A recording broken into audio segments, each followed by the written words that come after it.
Interbellum, the time between the wars. Wasn't the first person born during a conflict between two groups of the creature that wasn't quite Homo sapiens? And there's a war on right now, I'm sure. So does it mean never, or does it mean forever? Specifically, in context, it means when I do what I'm doing right now. Before our recent battle in the Kimi Valley, I talked about fire and manoeuvre and how infantry support armour. Forever. And I still maintain that it helped the total Soviet victory in that battle. But did you see any meticulously coordinated assaults that resembled the diagrams? It's time to draw this little black duck out of his comfort zone. The coming battle will be an assault scenario, one where we have to advance into enemy territory in order to win. Our shared tactical understanding is missing a key piece we need to make this work. Of course we're going to attack with tanks. We already determined that tanks always want infantry support. We've used some troop carrier vehicles to move infantry across the battlefield sideways, but it's a lot more complicated and dangerous to move them downfield, towards the enemy guns. Here's a facetious history that might even be truth adjacent in places. Motorised troop transports. Trucks. At some point between when popular music meant cakewalk and when it meant Coldplay, some genius said, it's the 20th century. We should motorise our infantry. We'll give them some of these newfangled automobiles. They'll be able to go places that don't have train stations. New and exciting developments, even though Bessie here is pretty much the same vehicle I hear rattling down the street right now where I live. I think it's the Ute delivering the fortnightly crate of Farmers Union iced coffee to my local Shell servo. So when the next genius came along and suggested giving those vehicles some armour so that they can operate closer to the front line, they weren't necessarily suggesting any more than just enough to make sure a single stray bullet from a firefight kilometres away that's already ricocheted 3 times isn't going to hit something vital and put the whole lot out of action instantly. They'll need to go a little off-road so it can either give them loads of giant wheels or tracks like a tank. Well, at least half tracks like a tank. If we're doing all this, it'd be remiss not to strap a decent-sized machine gun to it, just for good measure. Now we're looking at APCs, different creatures. The operators and troops are trained by different people. They look at the battlefield differently, with different strategy and tactics, different doctrines. These men go to mechanized infantry school. But even the most iconic APCs you might recognise from the late Second World War were far more personnel carrier than they were armoured. The gun is an in-case gun. They're safe to operate near the front line, but they don't like to be the front line. Over the next few decades, we strap a little bit more armour on our vehicles here and there. We squeeze in an extra gun or a bigger gun. At some stage, they had to turn around and say that we are no longer looking at the APC of Theseus. We have a vehicle that's meant to be in the fight. Now we are looking at IFVs, infantry fighting vehicles. Not such a revolution that we no longer call them mechanized. Once again, this unit does different drills at a different campus. Their library has different textbooks and journals. Compared to infantry and armour, I found it a lot harder to convince the World Wide Web to give me a For Dummies video on how a guy like me should use this tool in a video war game like Armoured Brigade 2. I came across various food for thought, but no winning formula. There's even a bit of wishy-washy generalisation in there. Stuff like assets are to be utilised to maximise contextually advantage while avoiding danger, blah blah blah. They were just kind of saying, use your judgment, dingus. Remember we listed the strengths and weaknesses of infantry and armour to help us before? I didn't find that such a useful lens here because we have to unload and reload these troops at times and that changes their profile completely. And that was the impossible bit. We have to be mounted because we're not fast enough to do what infantry does. Better get in the vehicles. Oh, look at that. Now we don't have those advantages that infantry has. But we do have all of the weaknesses, or most of the weaknesses of the armour. Better get out again. Well, root me sideways, we're slow again. Use your judgment, dingus, already appeared in our manual though. The step we called move the tanks forward as far as you dare. Let's start our mechanised plan similar. Move them forward mounted as far as you dare. It's a more precarious call here. They're less armoured than the tanks, and while they have more awareness going forward, they have a lot less than dismounted, obviously. And if you do make the mistake, the worst mistake, you lose the vehicle with the squad inside. What a hit. Unforgivable. So who moves forward first in the attack then? Depends, as ever, on the terrain. We've identified the furthest forward but sure safest place to dismount. Step 2, we'd obviously love a perfect circumstance where there's some beneficial terrain, some cover, somewhere for those fresh dismounts to go forward and exploit their strengths. But if we don't have it, or if that's going to be too slow, can we send them forward without such cover? Or maybe we volunteer the armour to do it, relying on toughness instead of vision and concealment. This isn't a radical departure from the leapfrog formula we already have.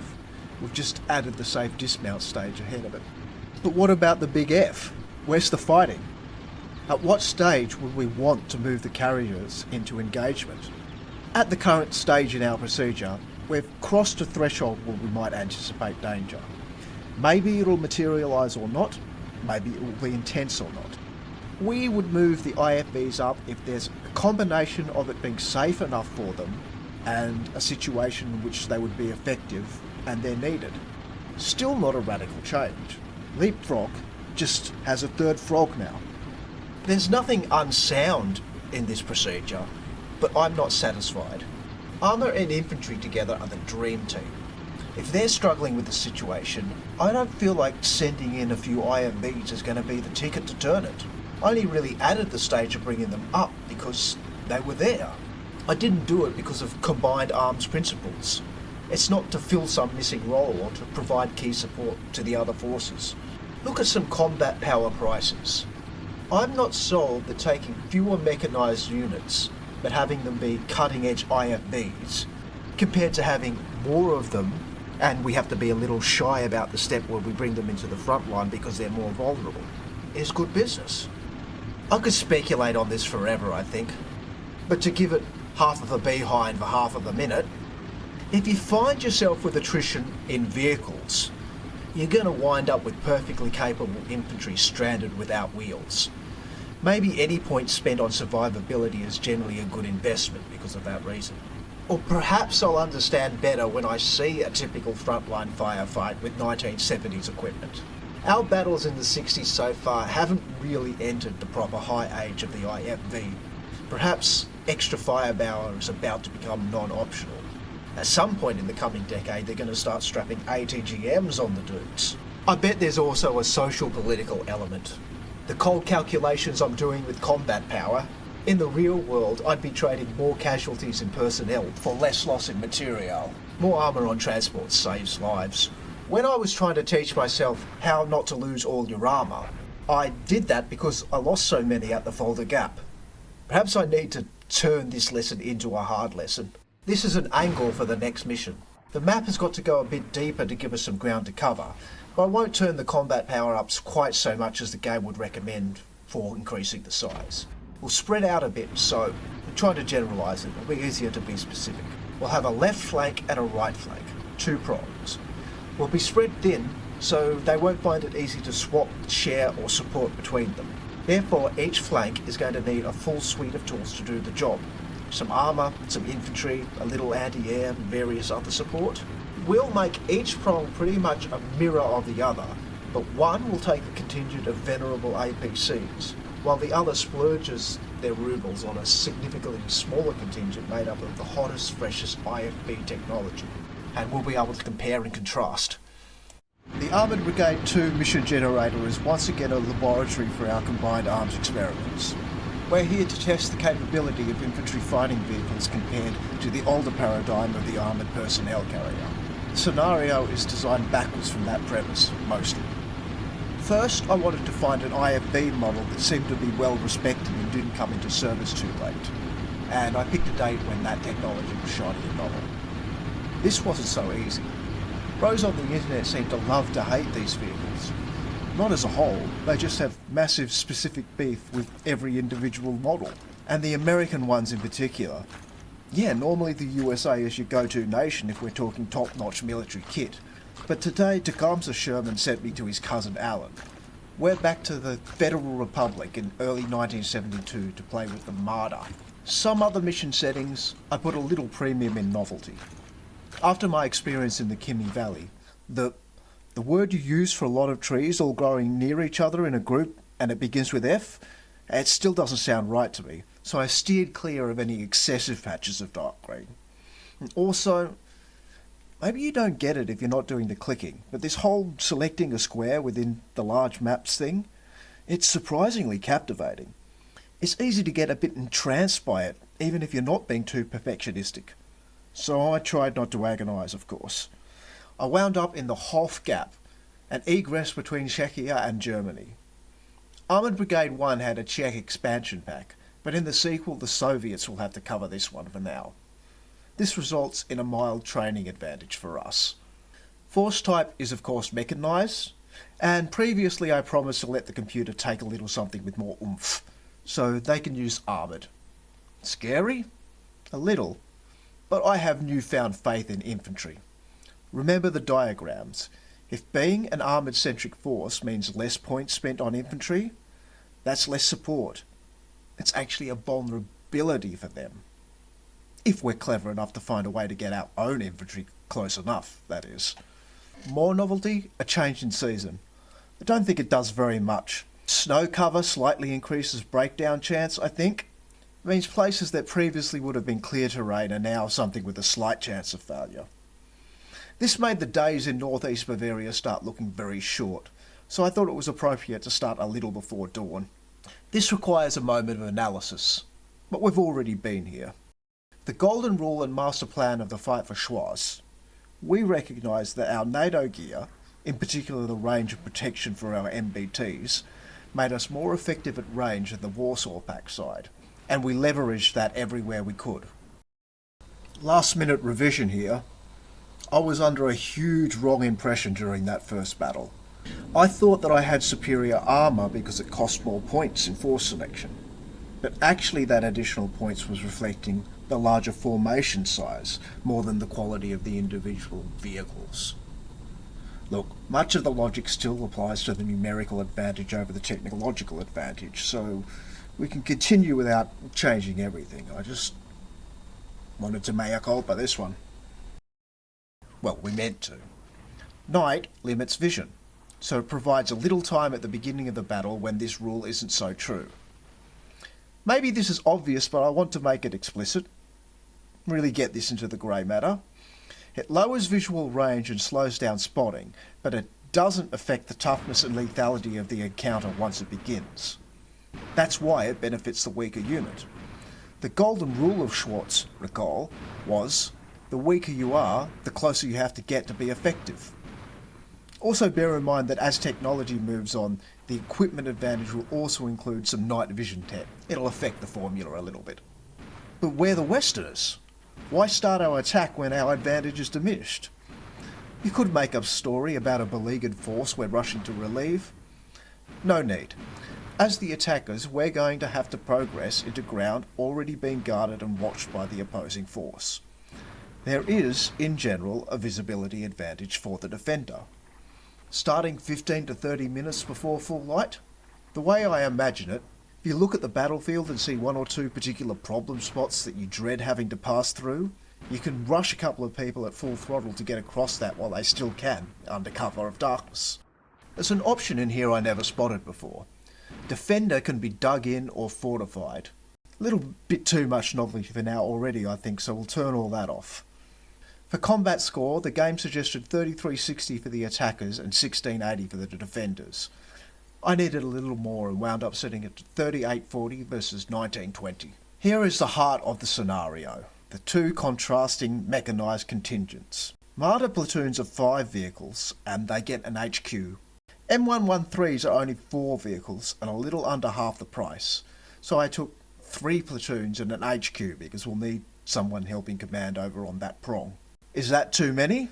Well, I'm taking none in the unmounted infantry category, and they're going to have to compete with the Marders for our experiment.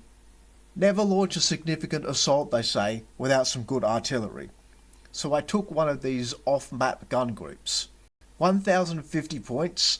I really started feeling the sting of the West, all the expensive fancy gear and large formations. Armour is obviously important, but these big leopard platoons? I'm going to have to survive with just one of them. I'll help make up for that by bringing in some ATGMs. This time some with a little armour on them. And although I was already complaining about the expense of the artillery, I added a little of these mortar-carrying M113s for each prong. It's because I didn't want to have to waste the time and ammunition of the expensive artillery for any situations where I just wanted to suppress one or two buildings that these little ones would do just fine. For scouts, 2 detachments of 2 jeeps. Oh, excuse me, those aren't jeeps. They're called mongas. A little anti-air, 1 for each prong. The last points were spent on these jet planes. Here's a bit of northeastern Bavaria, although some of our units are actually in Thuringia right now. Any building you see on this map with a name, 80% chance it's a gastropub.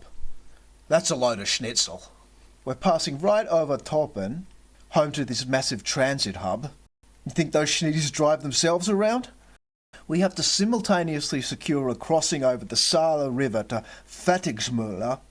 I've never learned a word of German as you would trying to read or speak it, but I've had a lot of names and place names transliterated to me, and it's fun. I think that's a sad little mill. Poor mill, Google says. Means poor mill. I'll stop guessing so much. Anyhow, we need to secure that as a river crossing, and also Jedwitz over here, which means we control this highway intersection. Plus it's a satellite of this larger settlement of Hof, so it'll provide a base to start working on that later. Street view only passes through Isaar, but all of Europe is cute as hell, so it didn't take me long to find something cute in the few hundred metres I had to work with there. This is a shepherd of Isaar. Ladies and gents, it's what we're fighting for. Do you think such beauty can exist under communism? Don't let them tear it down and put up a statue of Lenin. The shepherding of Isaar is larger than the Battle of the Three, but we're going to be proactive and need a tighter plan, so a few minutes before we hit the play button are in order. Probably the biggest call? Which side do we put which type of mechanized on? At first I thought it was simple. We have to pass through the... I don't want to say the F word, so let's see if the web has some place names. Musanger Wald! I couldn't have asked for better. The W word I think is just the German F word, but that suits. By the way, something to make sure we remember. We're heading south. All the directions are reversed. We're upside down. Get that into the cranium. Musanger Wald is in the east, and we have to pass through it to get to the objective in Jedwitz. The M113s need a little bit of extra help, some cover, so put them there. But then I tried to picture our tentative procedure in action. Over in the west, the ATGMs and armoured will be free to do their thing. They're going to engage across the Saale. I think the Marders need to be on the prong where the armour are going to find it hard to support them, hoping to take up some of the slack. The Marders then are coming up in the east, ready to unload. Something to take into account sooner rather than later. There's a distinct decline across the battlefield at about the end of the enemy deployment zone. Is our most dangerous threshold actually coming out of Musanger, or is it crossing the ridge just before arriving in Jedwitz? Perhaps the enemy will stay on the objectives inside the deployment zone pretty much and wait for me? Or will they try and deny us getting into place? Block our access to base of fire? I can see covered avenues that could help them try to interfere with us in the Musanger and also in the village of Isaar. I really don't want them using these copses to bring people from... I need names. Herstein, Deerstone Park. I don't want them going Deer to Moose. The Marder troops can align themselves at the edge of the Musanger here to make sure that doesn't happen. This looks a lot like one of those perfect gaps I kept identifying in the Kimi Valley. I think if we're there, we can basically hold this wing and focus on the other one at first. Exploit that view across the river and wrap up later. There's 2 main covered approaches to the mill. Through Isaar, or across these other bridges through Joditz. I think the first position we take up is going to allow us to choose either option, depending upon what we spot going ahead. Name me, please. No name for the forest, but something has to be Camp Granada. Plus notice this high point, Peters Grutblick, Peter's Overlook. I'd kind of like all the APCs to go to the Overlook, but that's going to be mighty crowded. They'll have artillery and aircraft, remember. No, that's not right. Remember the basics. We might need to assault Isaar, so we'd like 2 angles on it. That's fire and movement. There's another ridge here. You're not visible to Isaar until you're nearly there. In this case, you can simply walk into Mordor. Here's what the arrows look like. I anticipate sending all the leopards to fight over the Saal in the west shortly, but while we get into position, they can cover everyone else. Half of them from this high point south of Hohendorf, half from this vantage point over Torpen. Good coverage between them. The support, of course, the mortars and flak follow their respective flanks. The ATGMs get ready to be applied across the Saal. More firepower. Thanks to our deluxe artillery, we get 3 TRPs, target reference points, places we've already zeroed in on before the battle. Artillery and airstrikes will be quicker and more accurate around these. One has to go in Zedwitz. Hang on now, why are we here if not to overthink everything? Anything on the field with a decent radio is going to be able to see and help target buildings, right? But if we do get baddies infesting the vaults, more of a problem? Jedward gets one because it's a big place and they could get really fortified in there. I think Moosanger deserves a circle too. And a circle for the mill, surely? It's not really intended to hit the mill itself. More important for the positions that they're going to take up in the Hirschstein covering the mill. The TRPs are huge. Everything's covered anyway. The dismounted scouts I've used previously, I mostly put them where their vision was the mostest. But for an attack, with everybody in these mongas, I think we might be able to aim for the bestest instead. Oh, here's something I should have done sooner. Turn the tables and at least look for any nasty vantage points I'll be up against. What's that? Oh, Hof Gap is one of the maps they didn't have in Armoured Brigade 1. They got a bit more ambitious in putting in details from their satellite imagery, I think.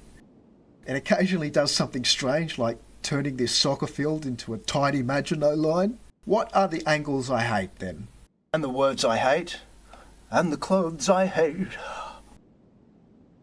This corridor at the very east. They won't attack down it, but I want to get shot through it, not.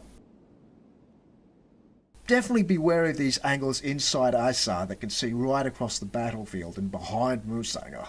All things being equal, I'd like to have Isaar for myself. Oh look, a fire station. Oh, it burnt down. An attack mission, remember, they have lower combat power and therefore probably fewer units than us. I'm not worried about the West. If this were a meeting engagement, you'd want to consider what mischief they could get up to if they got a couple of units unseen all the way through Camp Granada. Back to the best of scout positions then. What intel do I really want? Well, I'd frickin' adore if I could know ahead of time if anybody's coming into Isaar. That's not to be. That's very unsafe. But I want to know it so bad. Let's create some excitement from second zero. Send Scout A0 right in there. It would also be nice to see if they're covering that dangerous corridor in the east I didn't like. That's easy peasy. This house in Schollenreith was built for me. Check this out. Is that scout blind? No, the line of sight tool, when you use it on units, actually reflects the effect of the darkness. Eyes too are required in Jedwitz. We want to know if anything leaves it, and maybe be able to see where the defences inside it are. This is a very nice spot. It'll take him a while to pass through the Moosanger and be in place though. We're not aiming for subtle and sneaky in the west, where we're just going to shoot big guns over the river. But scouts right are still your best spotters, aren't they? Does this work? Can you sneak them forward later without getting them killed? This corner is the ticket for now. We see across the river and we also get a view of Isaar and even the Deer to Moose Copses road. It won't be too long. Everybody has their arrows. Are you ready? Something I didn't appreciate before is that this high number of initial yellow partial contacts represents pre-battle intelligence. You can have a screenshot of it while it's here. Infantry in all the worlds, of course. And that vehicle doesn't look like a defensive spot. Sign of aggression? Look at the Munga go. Now that I've seen some of these line of sight circles at night, I'm not so worried about AO getting into position there, let alone all our other forces simply rolling into place. Scouts need to be redirected after they've unloaded. I think we're up for a few uneventful minutes. There's actually a tool available to artillery units which is an illumination shell, a big incendiary that lights up a huge area for several minutes. What if we could use them to make the enemy visible while you were still protected by the dark?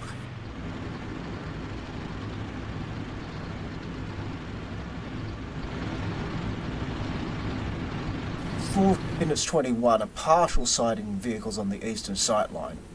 Probably a neutral, at worst a scout. Few more partials pop up here and there. They're marked infantry, so they're slow. They couldn't possibly be any more than scouts this far up this early. The Marders and the passengers take up position covering the copses. And you know what? In the darkness, I don't think there's any need to walk into Marder when we could drive. This means one of the other platoons can definitely help with the attack over the river. The armour arrives in place. We're just going to take the sneakiest peek over the Saal for the moment. But it's not light yet, so we'll be hanging in where they are for a moment. At 12 minutes or so, the soldiers start unloading, ready to assault Yodits and surrounds. Still quite dark, so the scout has more to see where he still is before I think about moving him forward. So the men are going to have to be their own eyes. Why not plan several leapfrogs ahead, avoid some command delay?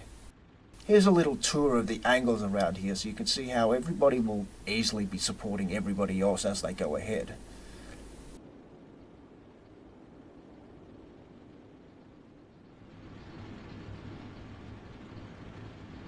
Of course, there's still a big gap to cover at the end. This isn't some sort of free access all areas secret path.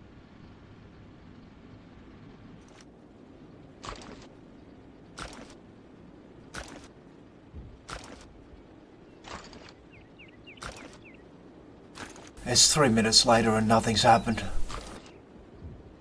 Oh man, infantry are so slow. I don't think I can afford to have 2 whole platoons tied up all the way over here for the entire battle. But if F is in it for the long haul,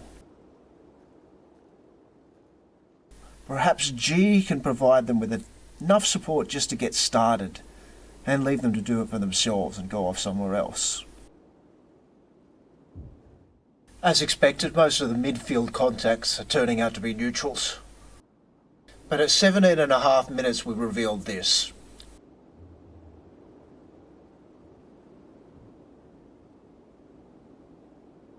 It's in just the sort of place you'd put some armour to defend the Sala Valley.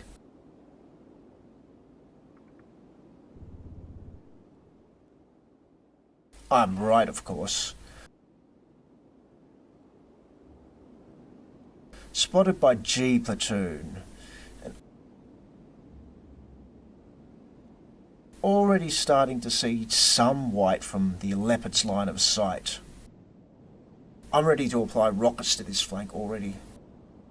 If the APCs can see him though, he might be able to see them. They can't retain orders to leapfrog forward and retreat at the same time, so I'll play it safe. I'm expecting a proper armour here, and we've seen the on-map mortars fail to do anything to fast softer targets, but we brought them and they're not doing anything else, so I'd like to see them ready to suppress that guy in case somebody needs to get the hell out of there. Meanwhile, the scout and the Moosanger has located one of their vehicles in the west. It's nice to know. Coming into minute 20, Moosanger looking into Hirschstein is quiet and everyone's in place. Isaar is similar, fortified and uncontested. But across the Sala we have tension. What's going to go down here? Then it starts.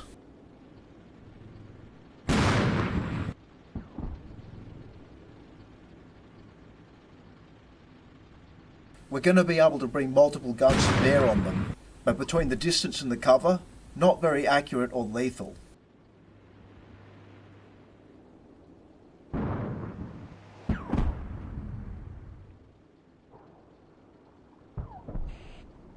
Two on one.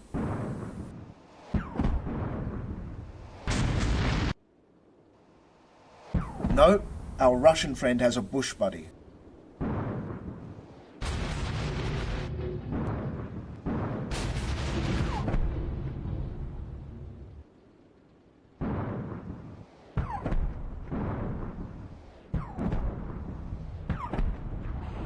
Oh no, it's the finger forest all over again. I called what I'm doing peekaboo as if that would make it safe to do somehow, and I immediately regretted playing it without sending the other 2 platoon mates over, but I've done that now. I also thought this a big enough emergency to call in the jet planes. If the infantry coming through Yodets were in place already, we could be attacking from 2 angles right now. The first rule of fire and manoeuvre, and the second, it's like Fight Club. If you're thinking, I'm not that dissipated by social media, I would have noticed those 2 tanks shooting their main cannons back at me, even on a second screen. The video replay vindicates you. I think there's something quieter around doing this. Something like one of those super high caliber anti-tank rifles, a recoilless. Well, 1 lost Leopard can just be bad luck, and we do have a strong upper hand here. And there's an upshot to taking out or distracting these guys, because they're covering. We'll have a look as soon as this action isn't important. They're covering the way we would attack from Isaar into the mill.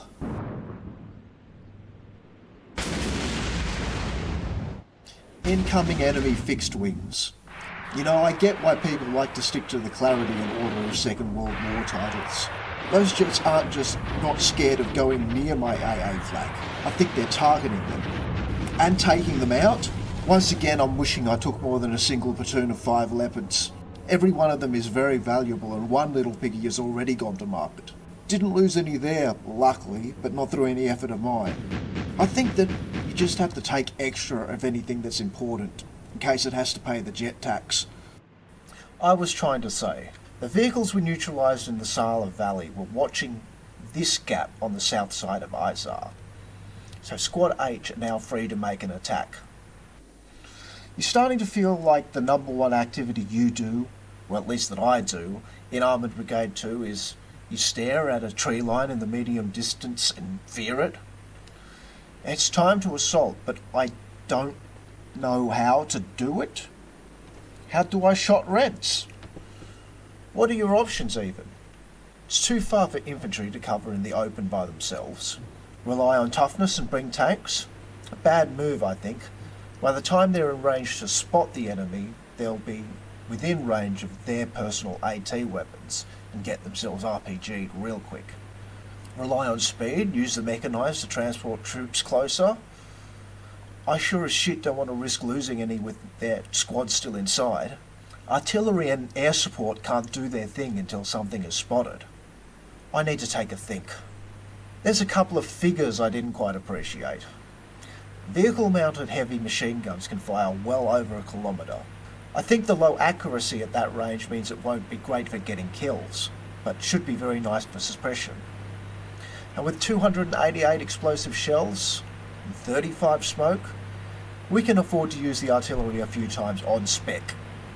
As in, do it as if there were enemies in there without actually knowing they're there.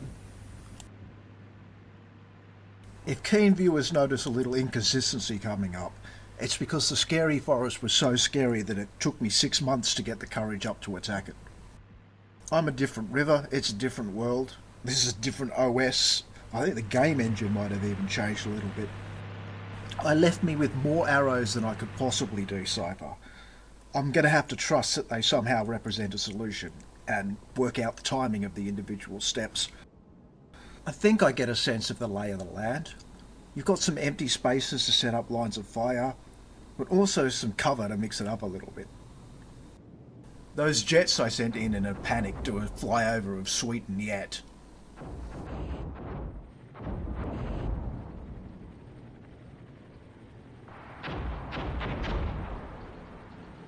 And now there's frickin' helicopters. Oh, not the Kingswood!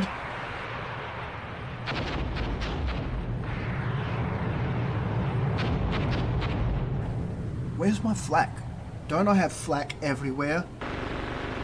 Don't stress. Every point of combat power that's in the air is one less point of stubborn defence we're going to have to flush out of buildings at the objectives later. Remember, sooner or later, the aircraft do a run and then they just don't come back. Luckily it seems like my own still have another run in them though. They didn't want to go home unblooded. The force in Isaar are just finishing up shuffling around, mounting, dismounting, about ready to YOLO on this world. 9 shells to be dropped on my command. The main wedge of vehicles are dropping back a bit because I thought maybe that strike by the choppers is the sort of thing that happens when you leave valuable targets static for too long. You give the enemy a bit of time to think, to plan, to react, but then needed to suppress anything that is on the far side of the river that might pop up to harass the attack. They're going to have to tough it out. Oh, my theory that the first leopard was taken out by a sneaky sniper with a recoilless, I confess that the shooting has stopped ever since the enemy tank stopped. I'm sure I've seen in the database somewhere some of these weird tanks that look like a telephone with a tyre iron for a receiver. They've got a big recoilless main gun. They don't seem like a Soviet tool though.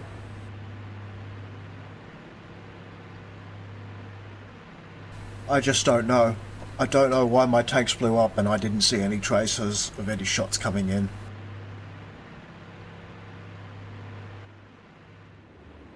There's nothing happening in the east.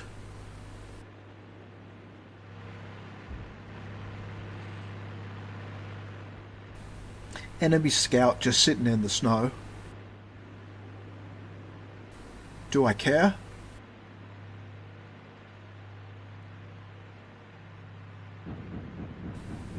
Not enough to shoot whatever that is at any more than effective range.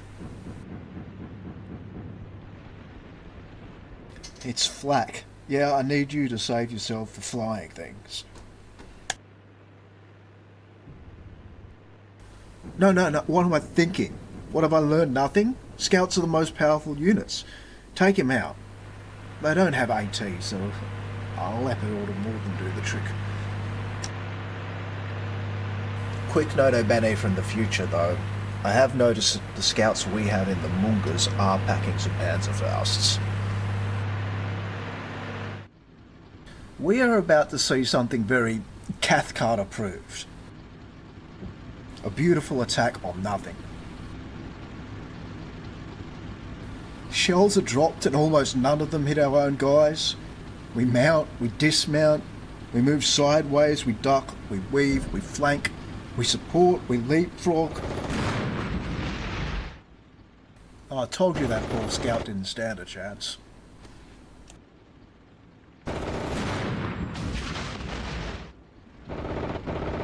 Anyway, we put all the effort into this assault.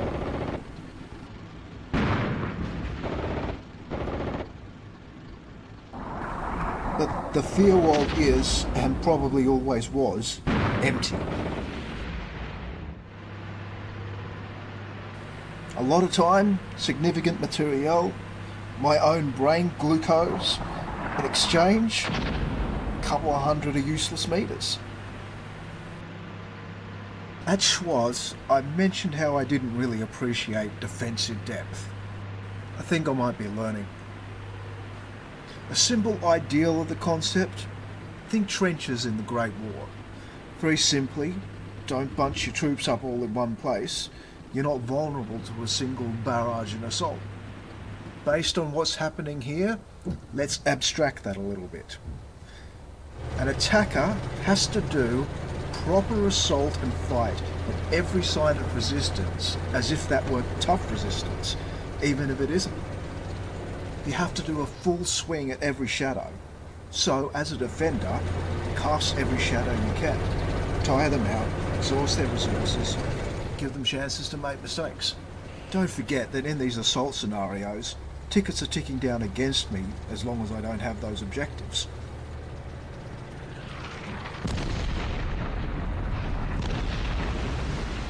I can't afford to do this every centimetre towards both of them. I'd been thinking it might be a safe option to go through the Hirschstein all the way from the mill to Zedgwitz. Now I know that's way too slow. Kind of regretting waiting to attack over on that side, but you've seen the MBTs waiting over there. My own can't service both wings at the same time. The attack is being hit by some artillery though.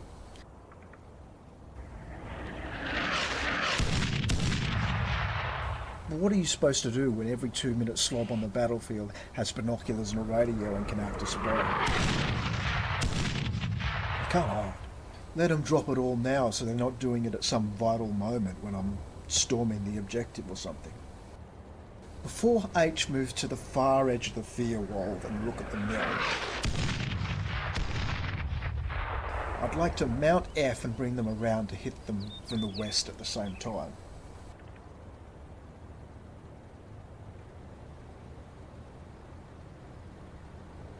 F should be further forward by now, but multitasking isn't my superpower, so we have some time over here.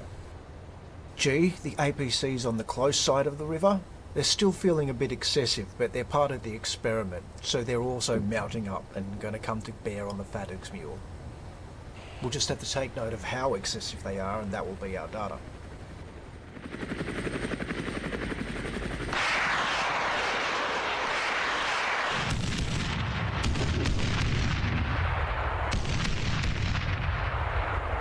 Losing another leopard is bad news. Bright side, we'll actually need the Marders later and get a chance to see what they can do. The thing I was just saying about how you have to withstand this sort of stuff? Not wrong. I feel like I'm being punished for sitting out in the open or something. You can't hide, but standing still in the same place in the open for a long time is probably a mistake. You should move them around just to move them around, but it's about time to bring that all over to the eastern objective anyway, and I'll give them those orders in a moment. Also, why didn't I move the flak up after I was frustrated by it not firing last time? Make sure I do that now too.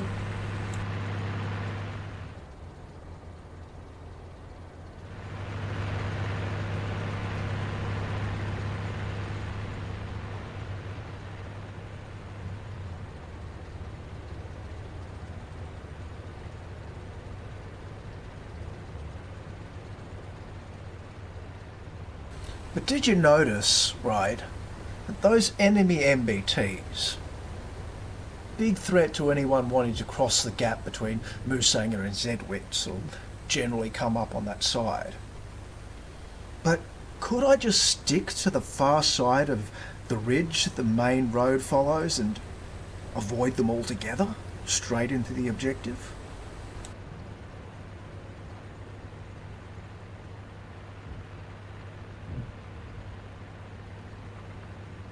Look, I'm sure I want plenty of artillery zeroed in on them in any case. The idea, of course, is to suppress them, shake them up, and by the time the air clears, my own tanks and ATGMs are already going to be in place and ready to respond quicker before they can regain their bearings. Smoke might even work better, but you have less of that. It's more precious.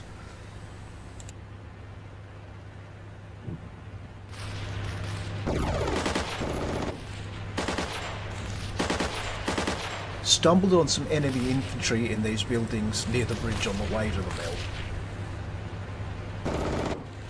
They're quickly either killed or sent to ground very hard, but the ruckuses cause another fight to break out in the area. I wouldn't say the attack has been sprung early. This is what we call ambient gunfire. It does remind me that I have to very quickly train some of those mobile artillery onto the buildings in the mill, however. By the next time I look, the APC has already taken out the enemy squad completely. This is starting to look like what it's supposed to look like when vehicles support their own passengers. All this has, of course, given away my exact position in the field world, and it's the enemy's turn to shell that landmark a little bit. Look, you could do better by having everyone in place to attack at the same time, but timing is super hard, so I'm going to call this the cost of doing business.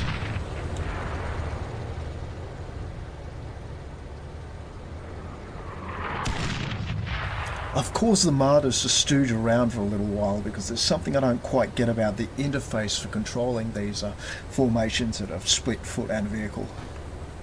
I think it might even have been patched to be different from when I last used it. There's these lines that are red if they're too far apart, and they won't listen to remount orders until you bring them together.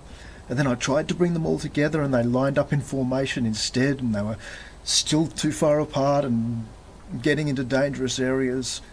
I'm getting there, and I got there.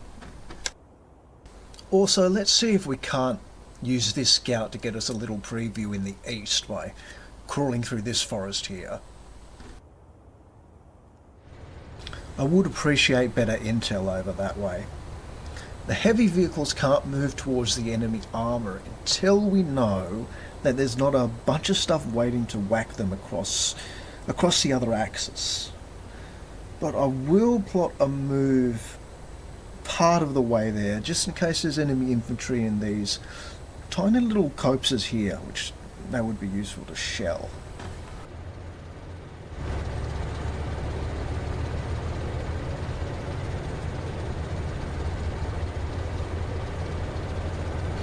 If there is a quicker way to get those transports to load up and get moving, I need to learn how to do it.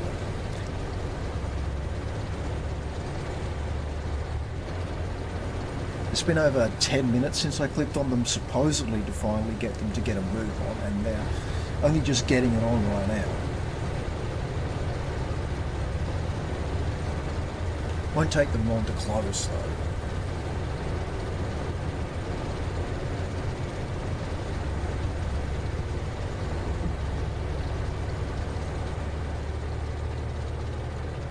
As I start getting closer and I don't see hide nor hair of resistance, I start getting a little looser on the timing.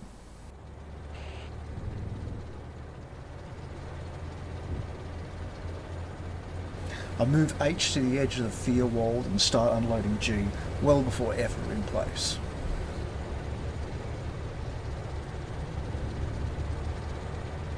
Reckless maybe, but it causes the enemy forces in the forest, which G are planning to approach by, to shoot and reveal themselves. I think this is good because G will be able to hear about it over their comms, I think, and they'll better fight against it, or they'll at least avoid blundering into it like a trap. And so it's action time over here. The first shot is old mate in the bridge, who isn't as dead as we thought he was, but his situation is not fine at all.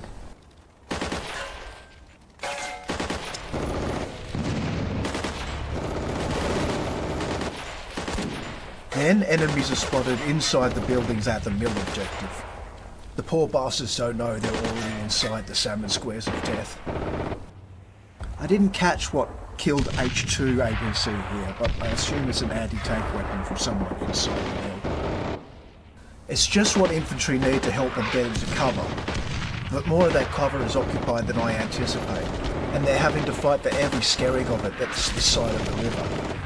I'm glad I bought 3 platoons after all. Something to think going ahead. Do you think these vehicles would be doing better over this side if they had this autocannon that the Marders have?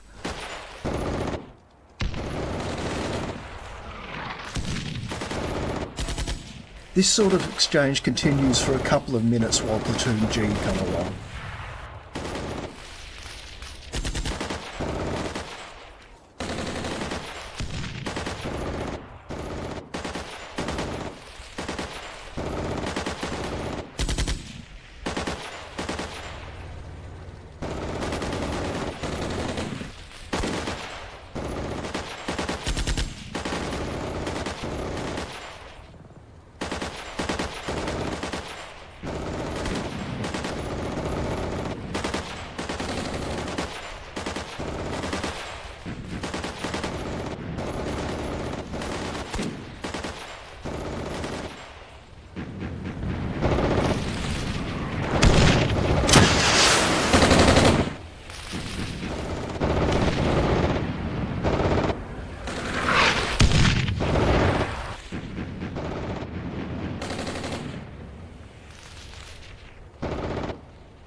And here they come.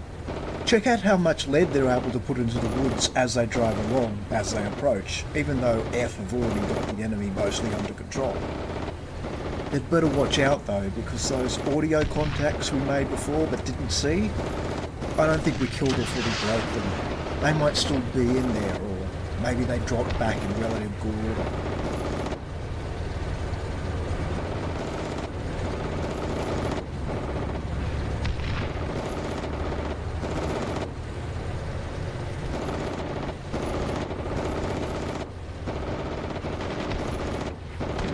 Real happy with the performance of the mobile artillery here. Perfect coverage, they zero in and respond pretty quickly. I didn't quite catch it, but I think they routed this one squad by themselves. The river is still obstacling us from tightening the vice exactly as we'd like. G have a great vantage point here in this cluster of trees close to the bridges. H vehicles have pretty good coverage, so we have to set up some leapfrogs. H will advance as well as F, with G plotting a deactivated advance for the next hop. Progress is being made, but casualties have not been negligible.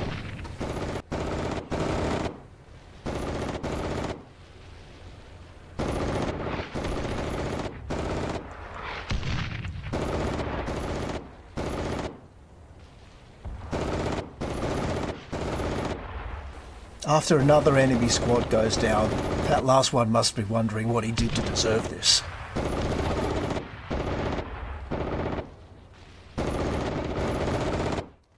I don't know if I've ever noticed this fire effect before in the game. Maybe it's new.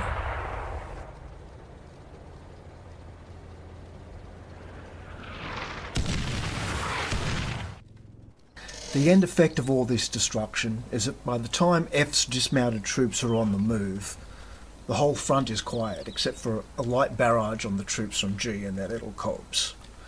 It means somebody is still alive to see them, but then it stops. I don't know what that's about.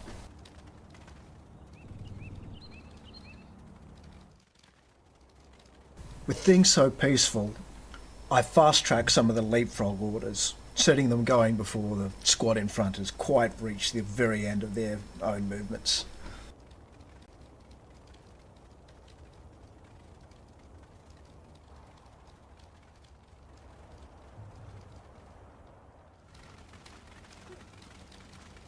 The bar at the top suggests my tickets have gone down by a third. I don't think there's an urgent need to make a start on the other objective. And after my hiatus, I lost some familiarity with the game, so I'm not keen to push it, but I'm increasingly getting the feeling that there's nothing to be done at the Fattigsmüller except to watch little soldiers walk into the objective. The scout has arrived at the other side and doesn't have anything to report in the open space on the way the shed fits, so I activated a couple of orders over there. Jamie doesn't have a view right into the objective though. Barely into the buildings on this side of it. Oh, looky here. There is resistance in that little corpse. Mechanized. A BTR-60 APC. That's perfect. I think the Marders will simply outclass that in every way at this range. I say I thought there'd be something there, but I didn't put my money where my mouth was and target it with the artillery, did I? Doesn't matter. Better that there's more on the objective, actually. Also, for all that whisker scratching I did about how effective airstrikes are and keeping on moving, for some reason I've just been watching these three enemy tanks play Game Boy for an hour. It's time to give them a taste. That's going to take some minutes, but there's no rush. In fact, since I have half the objectives and I'm ahead on tickets, could I just play out the clock and win? Boring for you, dear reader. I do care about you. Plus, we still have to give these Marders a chance to show off what they can do. Though I am starting to feel like the real protein of this one might be less about the mechanized and more about the assault scenario and how we attacked. You know, how I didn't know what to do at the firewall.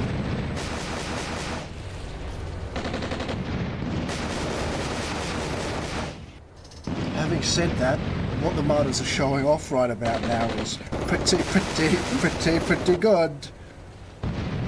What's super rad about it, I think, is that they're penetrating vehicles inside the bush from the front. They are very tough vehicles, those.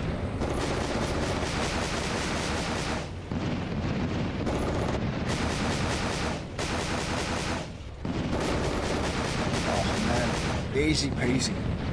A walk in the park and ball. You know, thinking about it like this, given what we just said and saw, time to admit we're mopping up here. Let's just try and do it clean. 750 metres might be about the ideal range to have the Marders drop off their passengers and then support those passengers as they attack. But there's a dead zone in the elevation there. So they're going to be doing it at closer to 600. That's in the danger zone perhaps for personal AT weapons fired from the buildings, so I've asked the artillery to suppress them with quite a number of HE rounds.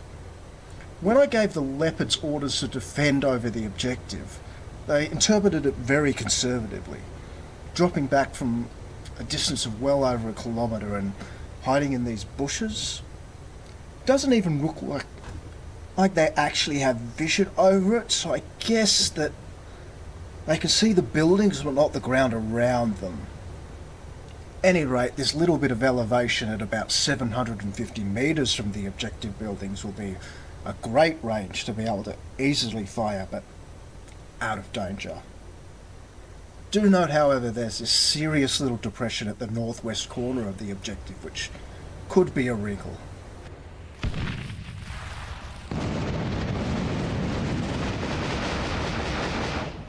Look at that firepower, though.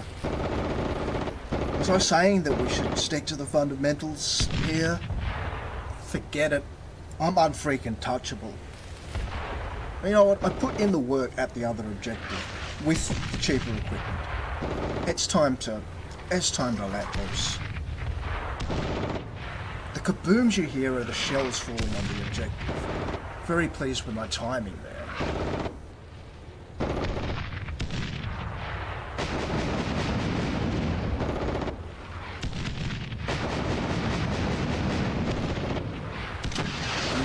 Enemy armour could still cause some damage, but they're being about as proactive as recently deceased, but not too recently deceased to not be funny celebrity. I think Gilbert Gottfried might appreciate the immortality of being a half-assed punchline for marginally funny edgelords like myself forever.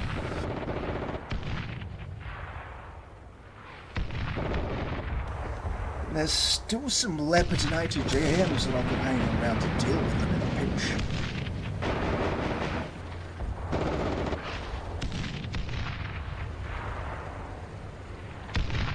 With a minute of downtime here, I wanted to reflect on how attacking the fear wall was actually very educational in terms of learning how to use mechanized. In fact, dare I say even that it was a little intuitive? The core concept was simply, are we attacking into the open, in which case vehicles are ideal, or are we attacking into cover, in which case we need to unload the troops who are able to approach and clear the cover with less risk, while of course the vehicles support them there with a bit of suppression. And the line of risk? Really easy. It was that point where you start to feel vulnerable to handheld enemy AT or any other sort of trap sprung with a weapon that would be less effective at long range.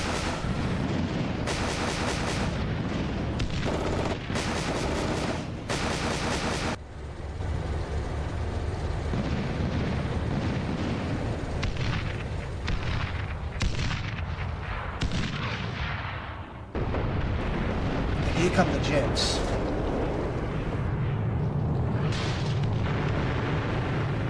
Nailed one!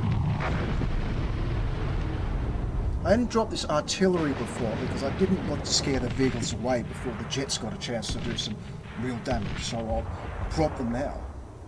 And again if they stay in place. And of course, if those jets want another round, I'm going to bring them back straight away.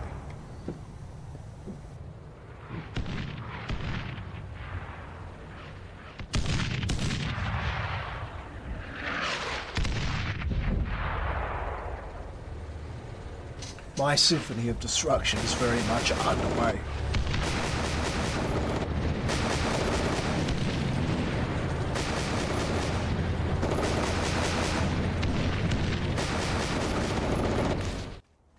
Now I think it's time for that hubris that I was talking about.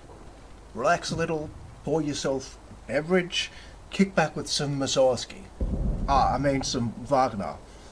Actually, maybe I mean...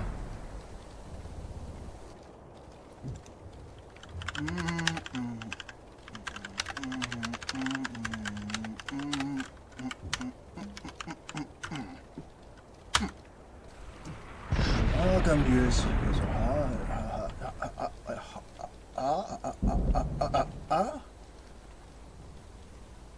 I'll try anything twice. Gibt es sie. Und hier ist sie, Theseus, du lebst in deiner Welt. Startnummer 9.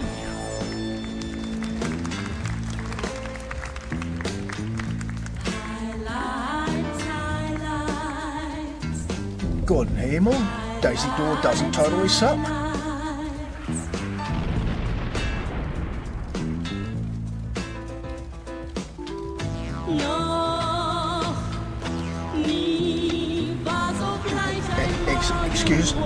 Excuse me, lady. I think there's something wrong with your synthesizer.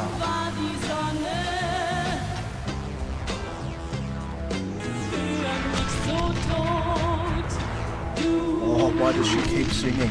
Can't she recognize the sound of an instrument in distress?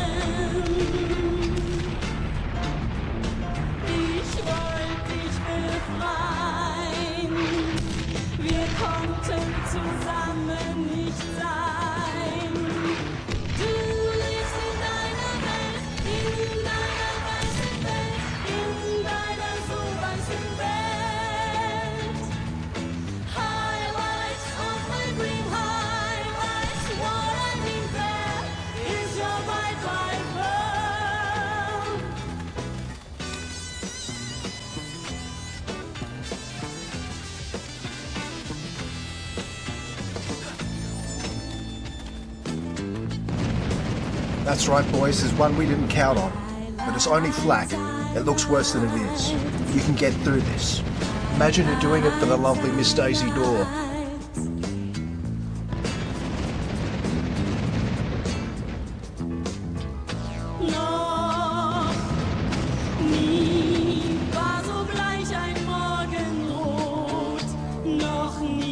I don't feel so good. Is it possible for a tone to give you a hernia?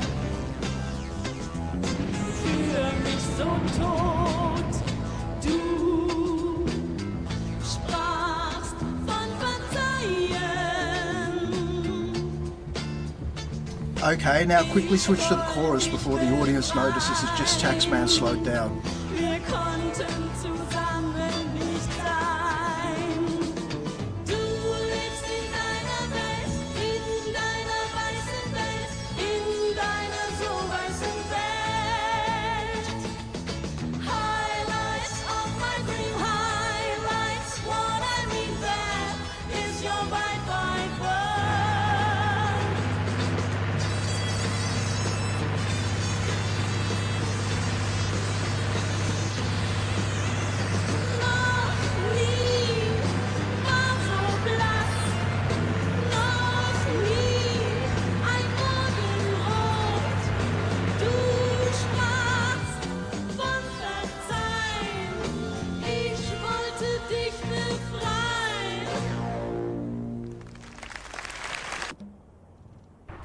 This leopard has just discovered that the enemy armour isn't positioned so poorly after all.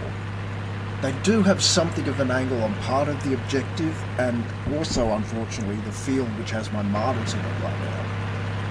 Perhaps it was unnecessary to send this guy along to destroy that surprise flakmobile at all, since we're now past it.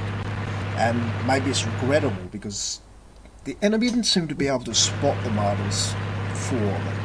But now that I've alerted them, they start taking them out.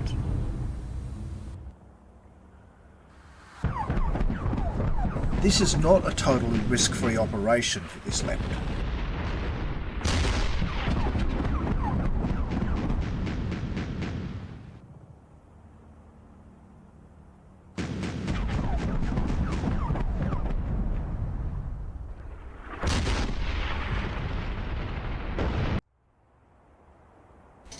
I wind up spending every single piece of ammo from the jets and the artillery on keeping the tank suppressed. They wind up taking out all the Marders, but that's because I'm already checked out by this stage, and I didn't really try too hard to get them safe or to use any other units to counterattack. The objective is green, and all that's left to do is put it on fast forward and wait for those tickets to run. At 1.5 kilometres, hit with 115mm, maybe some of these fancy modern AT rounds, the Marders cracked like eggs the instant they were touched. At lower elevations, some of them were hit in the top, but it's true even for the front hits. This is what I expected, but I am looking for reasons to love the IFVs, and if I ever see a lucky deflection, 32mm, it's not going to happen. That's armour for use against machine guns only. Might help against autocannons at longer range.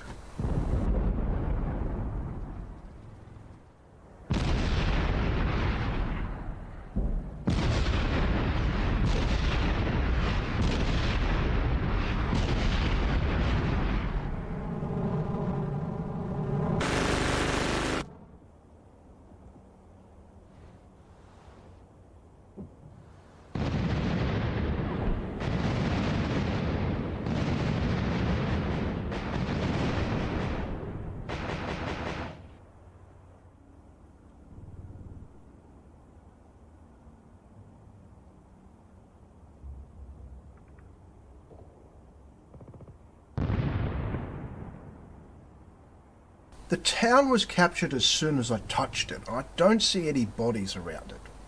But the enemy must have had some guys guarding it, right? They're either dead inside the buildings or long since run away. I really hammered it with those mobile artillery. Damn useful those things. One of my own units got killed, though, because one building the enemy tanks could see it. They shot it with the main cannon gradually over a long period of time, and eventually the squad inside was dead.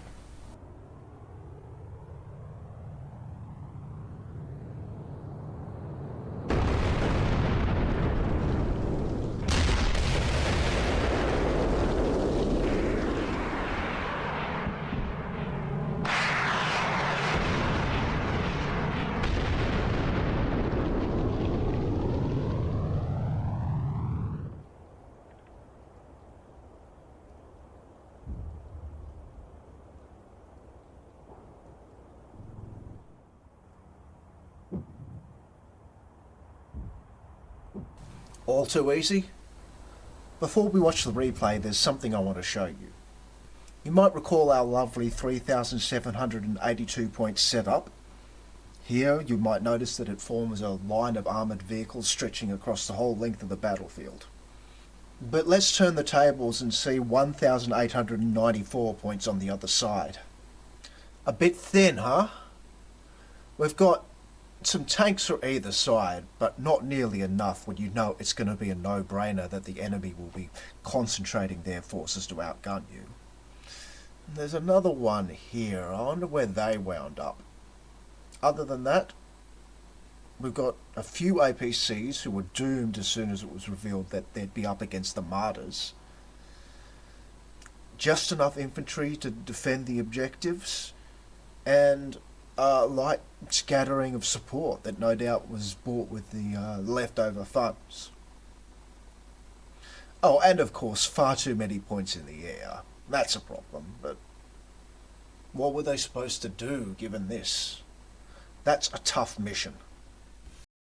I'm not necessarily contesting the ratio of the forces here, but I think it breaks down a little bit for the defender when the overall power score is low.